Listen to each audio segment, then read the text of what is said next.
I never thought a quick stop at the bank would end up being the moment I lost both my money and my son. I slipped into the bank to close an old savings account, nothing more than a quiet errand on a quiet morning.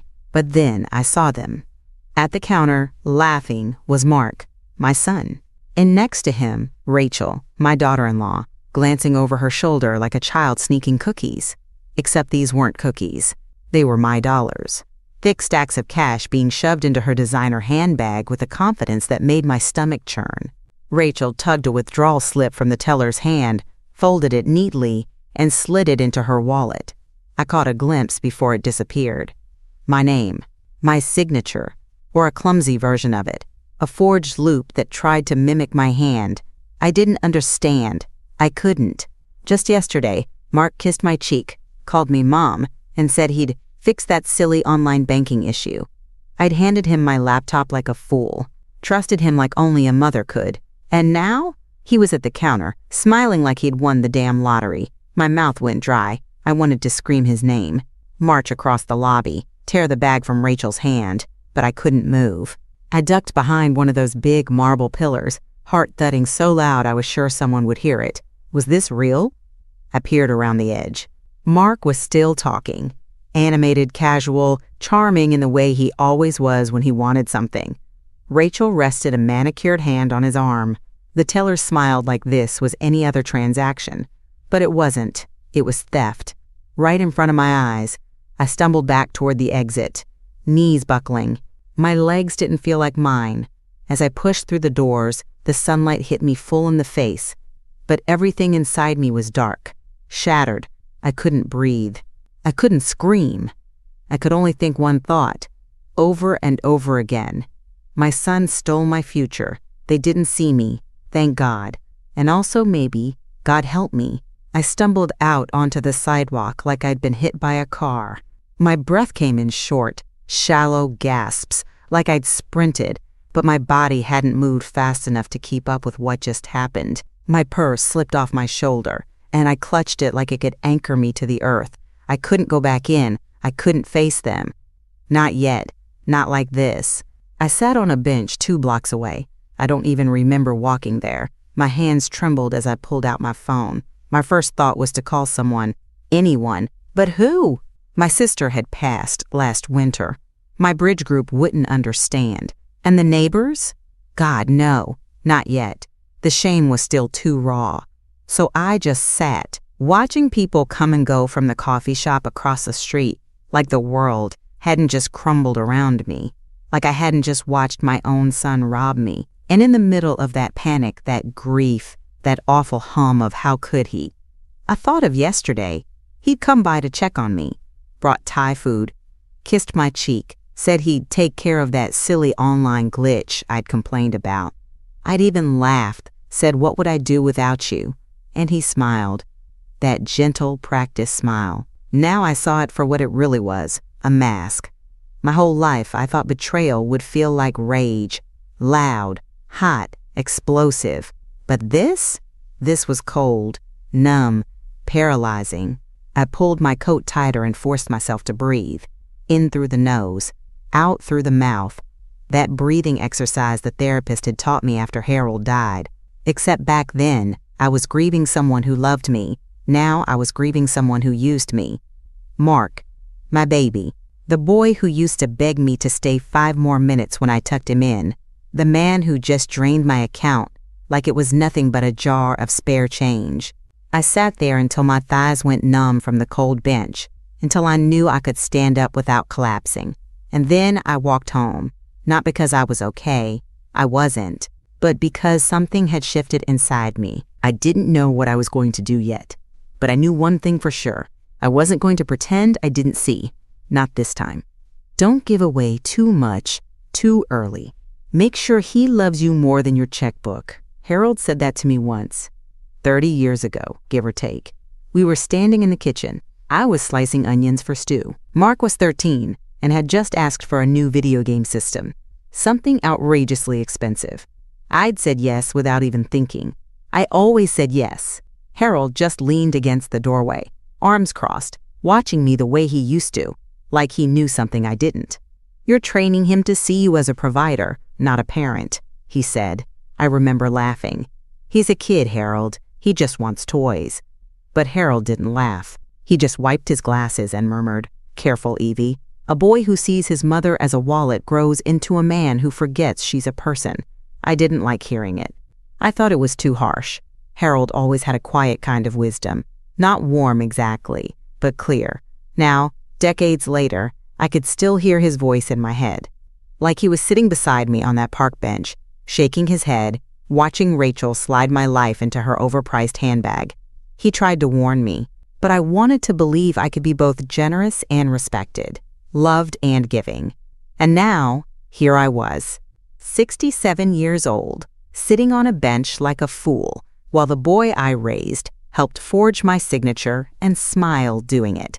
That account held $48,000. Not a round number, not inheritance money, not a gift. It was a patchwork of sacrifice. $1 here, 10 there, built slowly, painfully, like a quilt stitched in the dark. I opened it the year Harold got sick. Back then, I thought I'd be saving for a cruise. Italy, maybe. We'd always wanted to see the Amalfi Coast, hold hands on cobblestone streets, eat real gelato, be the kind of retired couple who took silly photos with 2 big wine glasses. But that dream died in room 408 at St. Mary's. The chemo bills came faster than the test results. I remember crying in the laundry room, wondering which bill could go unpaid that month, power or insurance. So I went back to work. Not my old receptionist job. No one wanted a 60-year-old woman fumbling with Microsoft Office in an office full of 20-somethings. No, I scrubbed floors, cleaned other women's houses, women younger than me. I folded their laundry, while my own sat piled at home. I organized their pantries while my fridge held half-empty jars and expired milk. I watched their Roombas glide across marble, while my knees cracked under the weight of a mop. And every time I finished a job, I walked 2 blocks to that bank. Same teller, same smile. I'd slip a crumpled check across the counter, $90, $105, once a glorious $160, and say, "Deposit, please." They probably thought I was a maid. I guess I was. But in my mind, I was building a wall, a safety net, a cushion, for the just in case the furnace broke, just in case the car died, just in case I ended up alone. Funny. I never once thought, just in case my son drains it without asking. That $48,000 wasn't luxury money.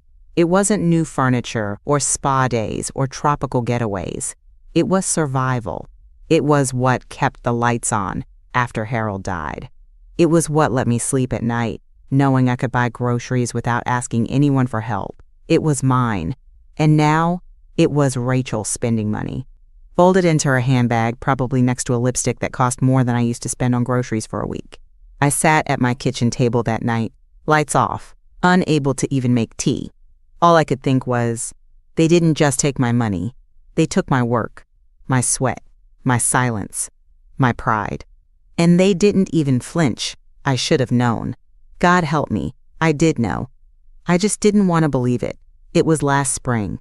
I'd just come home from knee surgery, still swollen and stitched, barely able to stand for more than 10 minutes. The pain meds blurred everything, made me foggy, slow, vulnerable. Mark had come by with takeout and a 6-pack of Gatorade, sat right beside me on the couch and said, "You don't need to worry about bills or forms right now. Just focus on healing." He kissed my forehead, told me he'd get all that clutter handled. I was so tired, so grateful. So when he asked for my laptop and that little blue notebook where I kept all my login info, I handed them over without hesitation. He's my son, I told myself. He's just trying to help.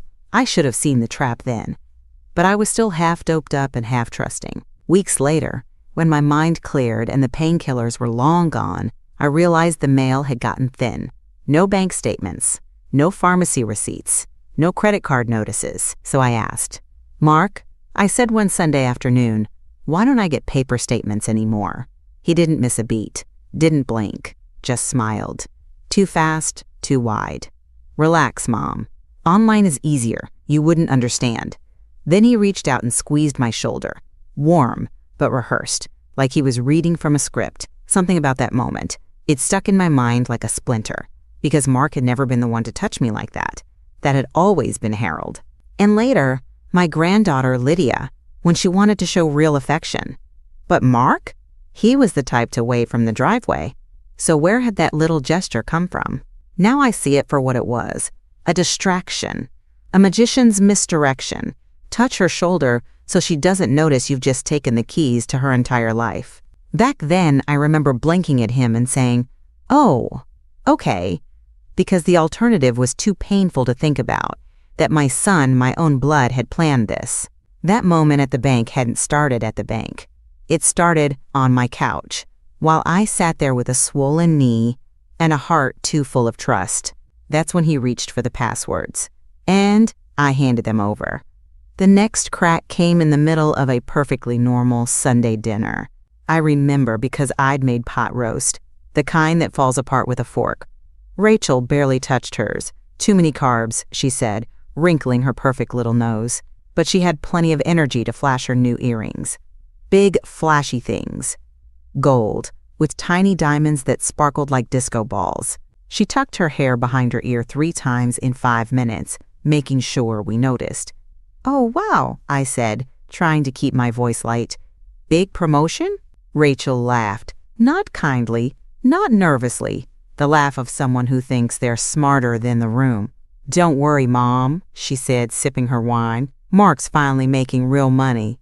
The way she said real money stuck in my throat like a bone. Later, I pulled Mark aside in the kitchen while Rachel scrolled on her phone, her heels already clicking toward the front door. "Are you sure you can afford all this?" I asked quietly, not accusing, just careful. New car, remodeled kitchen, earrings that could pay my water bill for a year? His face changed instantly. The warmth drained out like someone pulled the plug. "What's that supposed to mean?" he snapped. I started. "Don't start with your suspicions again." He cut me off, voice hard, jaw tight. "I'm taking care of things, like you always wanted." That wasn't what I'd said, not even close, but I let it go. Because what could I do? Stand there in my own kitchen and argue with the boy I raised about his spending habits? The boy who used to count out dimes at the grocery store with me. The boy I used to rock to sleep after Harold's late shifts. And now he was standing in my house, breathing heavy, like I'd accused him of something ugly. Maybe I had not with my words, but with my eyes. He looked away first. I went back to the dining room and scraped untouched food into the garbage.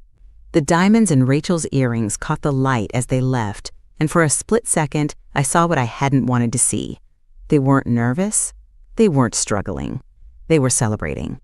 And I was the one paying for it. That night, the house creaked louder than usual. I sat up in bed, blanket pulled to my chest, the old floorboards settling under nobody's feet, or maybe just the weight of what I now knew, what I had tried not to know. Every little moment I'd brushed aside now came back like whispers in the dark. The bank statement stopping, the gentle pressure to go paperless, the online logins I never remembered setting up, the sudden ease with which Rachel had slipped into luxury, the way Mark's eyes would dart left when I asked a question, like he was searching for an escape hatch. I'd been ignoring it, one flicker at a time, because if I started questioning one thing, I'd have to question everything. And I wasn't ready. Until now. Until that smug smile over dinner. Until the hard edge in my son's voice, the voice of someone protecting a secret, not a mother.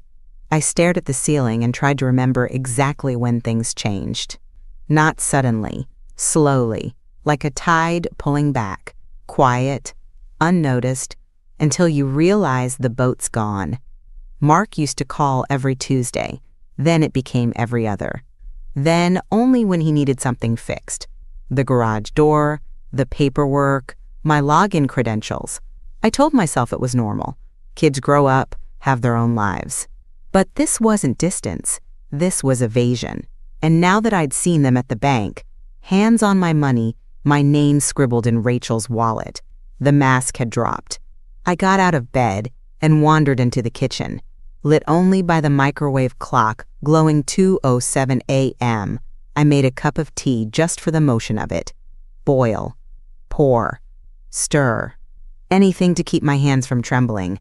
I stood at the window and watched the neighbor's porch light flicker off. They'd waved to me earlier that day, called me Miss Evelyn like always. Would they wave if they knew my own son was stealing from me? The betrayal felt like rot under my skin. Not enough to scream, just enough to eat me slowly. I sipped my tea, now gone cold, and said out loud what I hadn't been able to face until now. He's not who I thought he was. And maybe I wasn't who they thought I was either. Not anymore. I opened the notebook at 5:42 a.m. Not a diary. Not one of those gratitude journals my granddaughter Lydia bought me a few Christmases ago. This was a beat-up old spiral I kept in the drawer by the phone. The kind of notebook you forget about until you need it. My hand shook as I wrote the first line. March 3rd. Saw Mark and Rachel withdrawing cash at the bank. My name was on the slip. My pen hesitated. How do you write down something that shatters your whole identity? I didn't know if I was building a case or just trying to survive the truth. But the second the ink hit the page, I couldn't stop. April. Rachel shows off earrings. Mark angry when I ask how they're affording it. May. No more bank mail. Paperless, he said. I never signed up. June. Rachel mentioned a kitchen remodel. I never saw a permit. The pages filled faster than I expected. Not because I remembered everything, but because I'd noticed everything. I just hadn't believed it at the time. I flipped back through the entries. Patterns jumped out. Money talk always made Mark defensive. Rachel's spending always followed some favor they'd done for me. I'd been giving them access piece by piece. One signature here, one password there. Like a frog in boiling water, I'd sat still while they turned up the heat. I added one more entry. Passwords handed over during my surgery recovery. I was drugged. He knew. My writing turned sharp, the loops tight and angry. I pressed the pen too hard, the page nearly tearing under my hand. It wasn't just fraud anymore. It was a strategy, a campaign. They didn't take my money. They mined me for it. Dug their claws in slowly until I forgot what ownership felt like. I set the notebook down and looked at it. Pages thick with evidence, names, dates, quotes. Not a diary, no. A record, a ledger, a weapon. They thought I was old, distracted, maybe slipping. But now I had proof. And more than that, I had clarity. The tears didn't come. Not anymore. Just a quiet promise whispered into the morning light. You picked the wrong woman to steal from. By the time I walked into Leonard Shaw's office, my hands no longer shook. The folder I carried was thick, not just with paper, but with purpose. That notebook, now backed with copies of emails, bank notices, scribbled memories, even a photo of Rachel's remodeled kitchen from her Instagram feed. I had dates. I had motive. I had a story written in facts they'd assumed I'd never collect. Leonard's office hadn't changed in 20 years. Still smelled like dust, old law books, and that worn leather chair Harold used to sit in when they talked wills and probate. Leonard rose slowly from behind his desk. His hair had turned fully white since I'd seen him last. But his eyes? Still sharp, still steady. Evelyn, he said, taking my hand gently. I'm sorry it's under these circumstances. I nodded. I didn't trust my voice yet. We sat. I handed him the folder. He opened it, adjusted his glasses, and began reading. The silence stretched, punctuated only by the occasional low hum from his throat. 5 pages in, he stopped, jaw tightening. He looked up at me. This isn't carelessness, Evelyn. This is fraud. I swallowed hard, but nodded. He tapped the page with a knuckle. Co-signed access without consent. Password use under the influence. Manipulation of a senior's financial autonomy. They left a trail, digital and paper, and thank God you documented it. It wasn't just the money, I said, voice low. It was the lying, the pretending, my own son looking me in the eye and acting like he was doing me a favor. Leonard didn't soften. He didn't coddle. You're not the first, he said, but you're one of the few who came in early enough. This is actionable. What they've done falls under elder financial abuse. And depending on how the funds were accessed and used, it could involve federal charges. Good, I said. He raised an eyebrow. I don't want to scare them, I continued. I want them to know they picked the wrong woman, and I want to do this right. Leonard sat back in his chair and nodded, slowly. Then we start with the bank records, he said. And Evelyn, don't speak to them, not a word. Let's gather everything. Once we have it all, we confront them on your terms. I exhaled, not in relief, in resolve. Because for the first time since that awful morning at the bank, I wasn't just a victim. I was building my case. I'd been coming to that bank for over 30 years. Same marble floor, same tinted windows, same manager, Carla Green, who used to compliment my Christmas cookies and ask about Harold's health. I remember when she cried the day I told her he'd passed. But that morning, when Leonard and I stepped into her office, her smile didn't quite reach her eyes. I didn't waste time. I'd like to see my account history, I said. Every login, every change, every cosigner addition made in the last 18 months. Her eyes flicked to Leonard, then back to me. Of course, Evelyn, but may I ask why? Leonard placed a single sheet of paper on her desk, a preliminary request for full documentation, signed and notarized. Carla hesitated. Her fingers hovered above the keyboard, the same way a teacher might pause before handing back a failing test. Still, she clicked, typed, scanned, and there it was. My records, spread across the screen in columns and tabs and timestamps. Leonard leaned in. Carla adjusted her glasses. I just stared. There, Leonard said, pointing. That's not Evelyn's login location. That's 4 counties over. Someone accessed your account from a different IP address, Carla added quietly. Several times. And here, Leonard tapped again. New cosigner form filed in February. But Evelyn was recovering from knee surgery then, weren't you? I nodded. My hands clenched in my lap. Let's see the signature, he said. Carla clicked, and there it was, glowing on the screen like a punch to the gut. My name, or some crooked imitation of it. The Y on Evelyn curled in the wrong direction. The loops too big, too round. That wasn't my hand. And just below it, Rachel M. Carson, her full name, neatly typed, neatly signed. She co-signed herself onto your account, Carla murmured, shaking her head slowly. That's not standard. Leonard's voice was ice. Not standard, and not legal without full consent.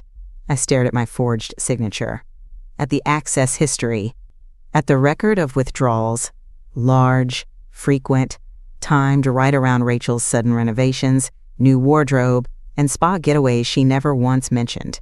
How much did they take? I asked. Carla hesitated. Then she turned the screen toward me. $48,621. I nodded once. No tears, no gasp, just confirmation. They weren't borrowing. They weren't confused. They were looting. And now I had proof. Are you sure you want to see this? Carla asked. I didn't hesitate. Yes, she led us into the back office, a quiet, beige room with nothing but a desk, a monitor, and the low whir of a server in the corner. I'd never seen this part of the bank before. Customers weren't supposed to. But I wasn't a customer anymore. I was a victim, and I was about to look my betrayal in the face. Carla sat at the desk, tapped a few keys, and the video began. At first, the footage was silent and grainy. A standard Tuesday morning. Empty lobby. Then, the glass doors opened. Mark, Rachel, smiling, confident, not a hint of hesitation. She wore a cream blouse and a gold cuff bracelet I remembered admiring at Sunday dinner. He wore that navy jacket I bought him 2 Christmases ago.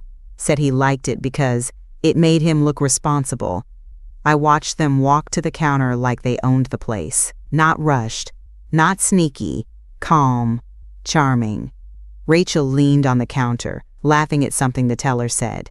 Mark pulled out their IDs, his first, then hers, and passed them across the marble like it was a game. I recognized the teller. Her name was Jenna. Young, friendly. She'd always called me Miss Evelyn, like I was her favorite teacher.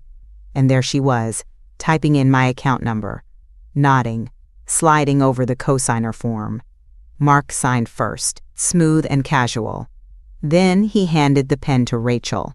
I watched her bend over the form, signing with her perfect posture, her expensive nails clicking softly on the counter. Then came the worst part. Rachel smiled, wide, victorious, and opened her handbag. Jenna counted the stacks, $9,000. Then another withdrawal, $5,000. A third. Another. Rachel slipped the cash inside like she was tucking away a grocery receipt. No shame, no worry, just entitlement. Leonard leaned in and muttered, "They're not even trying to hide it. Not shadows, not mistakes, not misunderstandings. Theft in daylight." I didn't cry. I didn't scream. I just sat there, spine straight, hands folded, and watched the child I'd raised rob me with a smile. When the footage ended, I turned to Carla. "I need a copy of that," I said. "Time-stamped, labeled." She nodded. "Of course." Leonard placed a hand on my arm. "We have everything we need now." No, I thought. Now I have everything they need to realize exactly who they're dealing with. I sat in Leonard's car, silent, staring at the manila envelope in my lap. Inside, the bank logs, the forged signature, the co-signer form, and now the security footage. Stamped, dated, and undeniable. "They didn't slip up," I said, finally. Leonard glanced over, but didn't speak. "They didn't make a mistake. This wasn't heat of the moment. They planned it, smiled through it, rehearsed it." I turned my head and looked out the window. We were stopped at a red light. A mother walked past with 2 children, laughing, arms linked. I blinked. I had raised Mark to be that kind of man, loving, protective, good. But something had broken along the way, and now, sitting in that leather seat, it hit me all at once. They didn't think I'd ever figure it out, not because I was naive, but because I was older, because I sometimes ask for help with my phone, because I take longer to count out bills at the store, because I still use paper statements, because I'm no longer useful, in their eyes, just a woman to be managed. That's what stung the most. Not just the money, not even the lies, but the calculation behind it. They looked at me, the woman who raised one of them, welcomed the other, and saw an opportunity, a soft target, a silent one. But I wasn't silent now. I straightened the envelope in my lap. Leonard's car hummed quietly, a soft reminder that time was moving, and so was I.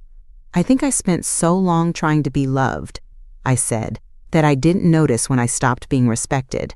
Leonard nodded slowly. "It happens more than you think."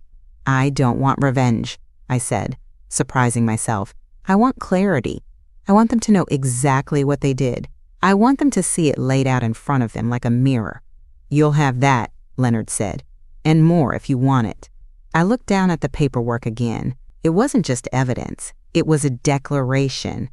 They thought I'd be too ashamed, too old, too tired to fight. They thought they'd get away with it. But they had forgotten who raised them, and I had just remembered who I was. I called Mark on Wednesday morning. "Dinner Sunday?"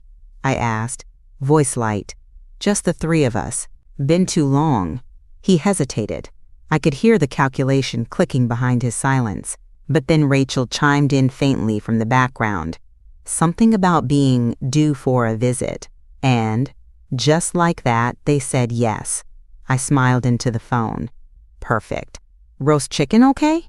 "Sure, Mom," Mark said. "That sounds great." I hung up and got to work. Not just with the cooking, with the scene. I took out the good dishes. The real silver. Polished them myself, right down to the curve of each spoon. I lit the long candles Harold used to insist made things too fancy for a Tuesday. Set the table with linen napkins folded just so. Everything gleamed. The house smelled like rosemary and lemon zest, the tart cooling on the counter, a playlist of soft jazz humming from the speaker, the kind of music Rachel always called old people ambiance. I wanted them comfortable. I wanted them to think nothing was coming. They knew I was traditional, predictable, the kind of mother who'd let the roast do the talking and the past stay buried. Let them believe that. Let them believe I'd forgotten the bank footage, the forged forms, the cosigner line Rachel signed without flinching, the withdrawals, the lies, the smirks. Let them believe I was still the same. At 5:55, I lit the last candle, smoothed my blouse, tucked Harold's briefcase under the sideboard. Leonard arrived at 5:59. He wore his Navy suit, not the one he used in court, but the one he wore to settle matters out of it. Silent, sharp, unshakable. "They're going to think I'm here for dinner," he said. I smiled. "You are." At exactly 6:06, Mark and Rachel walked through the front door. Rachel wore perfume thick enough to taste. Mark had a bottle of red in hand, label turned outward, like I'd be impressed. Rachel air-kissed my cheek and called the table quaint. "Wow, Mom," Mark said, glancing at the candlelight. "What's the occasion?" "Just dinner," I said smoothly. "You two deserve to be spoiled once in a while." He grinned. She smirked. They sat. I served the chicken, poured the wine. We made small talk about weather and work and their latest tight month. And as they reached for the tart, I stood up, walked to the sideboard, picked up Harold's briefcase, and set it down, hard, in the center of the table. Rachel's fork paused midair. Mark's smile twitched. "Before dessert," I said, flipping the latch, "I think we should have a little chat." At the head of the table, I said calmly, is Leonard Shaw, my lawyer.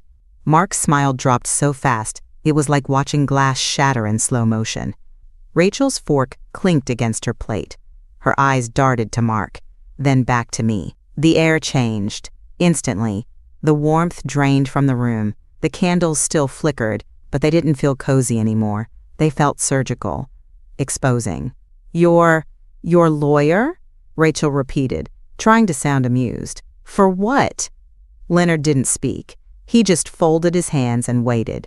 I reached into the briefcase and pulled out the first sheet, a copy of the forged cosigner form. I slid it gently across the table, stopping it right in front of Mark's untouched wine glass. "I believe this is your signature, and that's mine, or at least the version Rachel attempted." Rachel's face froze. Mark stared at the paper like it might catch fire if he blinked. "Mom," he said carefully, what is this about?" I didn't raise my voice. I didn't shake. My words came out measured, sharp. "It's about the $48,621 you withdrew from my account over the past year. It's about passwords taken while I was recovering from surgery.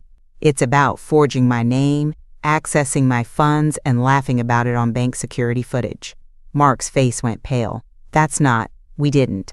Leonard cleared his throat. "Just once. It was the loudest sound in the room." "We have all the records," he said. "Time-stamped logins, security footage, copies of your forged cosigner agreement. We also have evidence that Evelyn was under the influence of prescription pain medication when access was taken, which elevates this from a civil dispute to potential criminal fraud." Rachel dropped her napkin. Her voice sharpened.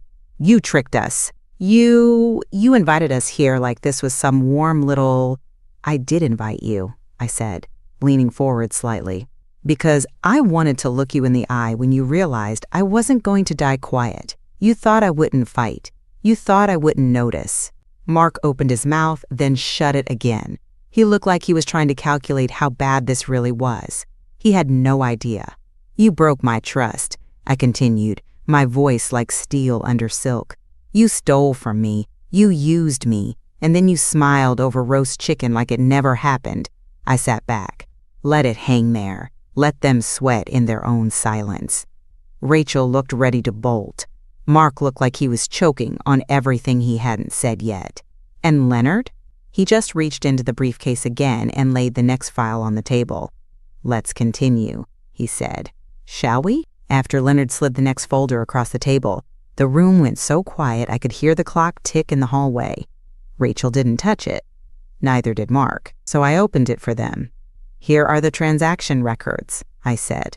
Every withdrawal, every login from your home IP address, every cent you pulled from my account while telling me you were helping. I watched their eyes move down the page. April 12th, $9,000. May 8th, $5,500. June 3rd, $7,200. On and on. You timed the withdrawals right before long weekends and holiday sales, I added. Very strategic. I almost admire the organization. Mark started shaking his head. Mom, this isn't what you think. I know exactly what it is, I snapped. You thought I was too old, too soft, too tired to notice. You thought I'd stay quiet, maybe forget. You counted on it. I pulled out the printed screenshots of the security footage next. Still frames, Rachel's hand signing the form, Mark smiling at the teller, cash sliding across the counter. I slid those across the table next. Do you recognize yourselves? I asked. Rachel finally spoke, her voice brittle. You've been spying on us? Leonard let out a short breath through his nose, not quite a laugh. This is not spying. This is called evidence. The bank released it under Evelyn's legal request. Rachel turned to Mark, whispering harshly, You said everything was clean. And you believed him? I said. My own son has been lying to me for months. Do you really think I believe a word either of you say now? Mark looked up at me, pale, silent. So I said it for him. You didn't think I'd notice. That's the part that keeps me up at night. Not just the theft, but how little you thought of me. How confident you were I wouldn't fight back. Leonard placed one more paper in front of them. A letter drafted to the local police department. Unsigned. For now. Rachel's eyes widened. You're bluffing, she said. I met her gaze and smiled. Small and cold. You're used to people bluffing, aren't you? But I've got nothing left to lose. And everything you thought you could keep. Mark's hands curled into fists in his lap. But he said nothing. He didn't need to. Because every lie, every withdrawal, every forged loop of my name was now staring back at them from that table. Not accusation, not theory. Proof. Rachel moved first. She shoved her chair back with a sharp scrape and stood, arms crossed tight over her chest. We were helping you, she hissed. You're the one who said all that tech stuff confused you. We took the stress off your plate. I tilted my head, calm, collected. Helping doesn't usually involve forged documents and secret withdrawals. You gave Mark the passwords. She snapped, eyes flashing toward Leonard like she was daring him to disagree. You trusted him. How's that our fault? Leonard didn't flinch. You used access obtained during a period of medical vulnerability. That alone could warrant charges. Forging Evelyn's signature is another. The paper trail is extensive. You're not arguing with emotion anymore. You're arguing with felony behavior. Rachel's face flushed red, but I didn't look at Leonard. I looked straight at Mark. He was still sitting, shoulders hunched, eyes locked on the table. I spoke softly. Is that true, Mark? Was it helping? He didn't answer, didn't even look at me, so I pushed harder. Did helping include remodeling Rachel's kitchen with my money? Her earrings? The new SUV in your driveway? Mark opened his mouth, closed it, opened it again. We thought you didn't need all of it. There it was, the ugly truth. They'd decided for me that I didn't need what I'd worked for, that what was mine was theirs, if they smiled and used soft enough words. I leaned back in my chair, the candlelight flickering against the glass of Harold's briefcase. You didn't ask. You didn't tell me. You took. Mark finally met my eyes, but there was no apology in his face. Just embarrassment. Fear. Maybe a flicker of shame. Come on, Mom, he said, voice lower now. Let's not drag this out. We're family. I let that word hang in the air like smoke. Family. Is that what family does? Waits until you're cut open and drugged on painkillers to steal everything you've got left? I gave you love, I said. Trust. The benefit of every doubt. And you treated me like an obstacle. Rachel scoffed. You're acting like we drained your retirement. You've still got the house. Leonard sat forward slightly. Not anymore. She transferred the deed last week. You're not touching that either. Rachel's face twisted. Unbelievable. No, I said. What you did was unbelievable. This is justice catching up. And for once, they had nothing to say. Just the sound of the silverware cooling on porcelain. I stood up from the table. I didn't raise my voice. I didn't threaten. I just opened the final folder and placed it between their empty plates, the kind of folder that doesn't carry memories, only consequences. This is your choice, I said, each word as steady as the candle flames around us. You sign this agreement tonight, both of you, and every penny you stole will be returned to me, in full. Mark stared down at the document like it was written in fire. Rachel blinked. And if we don't? Leonard answered for me. Then, on Monday morning, we file criminal charges for elder financial abuse, wire fraud, identity theft, and forgery. Every count supported by hard evidence.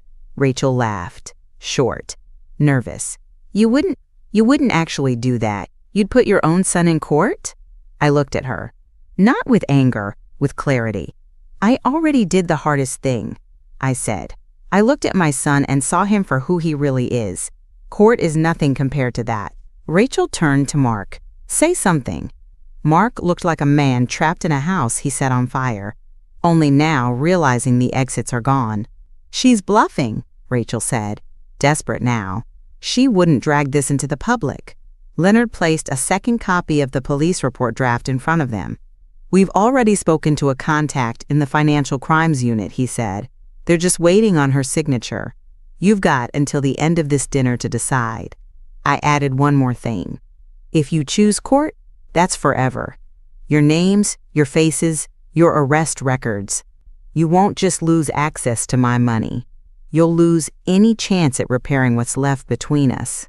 Rachel's lips curled, but she didn't speak. Mark looked at me. Finally, really looked at me. And for a brief, bitter moment, I saw my little boy again.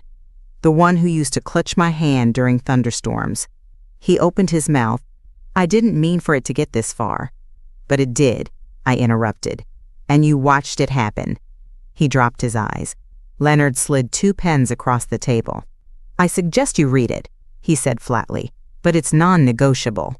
Rachel grabbed a pen first, furious, but cornered. Mark followed, slow, silent. I didn't smile. I didn't gloat. I just watched them finally put their names on something they couldn't walk away from. And when it was done, I collected the folder, folded it neatly, tucked it back into Harold's briefcase. This dinner, I said quietly, was the last thing you'll ever take from me. Mark's hand trembled as he signed. Rachel's didn't. Hers was fast, angry, a stroke of venom on paper. I didn't thank them. I didn't look up. I just closed the folder, latched Harold's briefcase, and stood. Rachel scraped her chair back again, louder this time. She was already grabbing her bag, muttering under her breath. You ambushed us, she hissed. You lured us here like we were criminals. Leonard stood, slowly. You are criminals. The only reason you're not being handcuffed tonight is because Evelyn gave you this out. Rachel whirled toward me. You'll regret this. No, I said. I regret trusting you. She stormed toward the front door, heels clicking like gunshots against the tile. Mark lingered a second longer. I thought maybe he'd apologize. Maybe he'd say something real. But instead he mumbled, this didn't have to go this far. I met his eyes one last time. It didn't, I said. You made sure it did. And then he followed her out. I stepped onto the porch just as Leonard's car pulled out. The night was quiet. Still. But then I noticed it.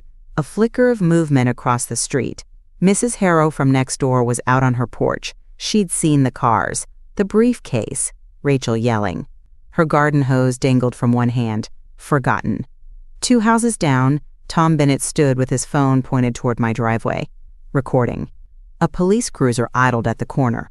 Leonard had arranged it, just in case the signing turned into a scene. It never needed to intervene, but it was seen. And in a town like this, you only need to be seen once. By Monday morning, the whispers had begun. Rachel looked like a mad woman stomping down the porch. Mark looked like someone just emptied his pockets. I heard it was money. I heard she stole from her own mother-in-law. I always knew that kitchen remodel didn't come from Mark's paycheck. I didn't speak to anyone.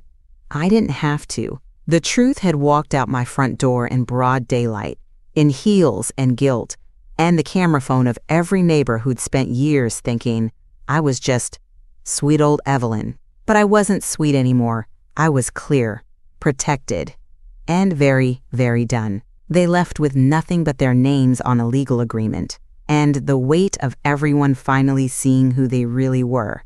Not whispers behind my back anymore. This time, the shame belonged to them. 3 days later, the money reappeared. A quiet deposit. No note. No apology. Just numbers in my account. Like none of it had happened. But it had happened. And it changed everything. I called my bank, removed every cosigner, changed every password, froze every old login, burned the bridge behind me and never looked back. Then I called Leonard. I want to update my will. We met the next day. Mark's name? Erased. Rachel's? Never stood a chance. The only name left was Lydia, my granddaughter, the one who still calls on Sundays, who brings me violets from the farmer's market, who never asked for a dime. She's the only one who ever looked at me like a person. I told Leonard. When he slid the new will across the desk, I signed it without hesitation. Done. That night, I sat on the porch and watched the sun go down with a cup of tea and no fear in my chest. No guilt. No more pretending I didn't see what I saw. Mark thought age made me weak. In truth, it made me patient. And when he finally realized what he'd lost, what he traded for a remodeled kitchen and a few years of stolen comfort, he called. I let it ring. Then I blocked his number, because when someone shows you who they are, believe them and leave them.